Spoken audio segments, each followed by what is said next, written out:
აფხაზეთის განათლებისა და კულტურის სამინისტროს ორგანიზებით ნუქალაქების მუზეუმ ნაკრძალის ტერიტორიაზე ფორუმი შეეხე ისტორიას გაიმართა, რომელშიც აფხაზეთიდან დევნილმა 80-მდე ახალგაზრდა მიიღო მონაწილეობა.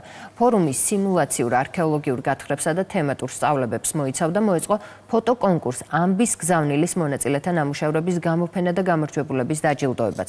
ღონისძიების ბოლოს აფხაზეთის განათლებისა და კულტურის მინისტრმა მონაწილეების სიმბოლური საჩუქრებითა და სიგელებით დააჯილდოვა.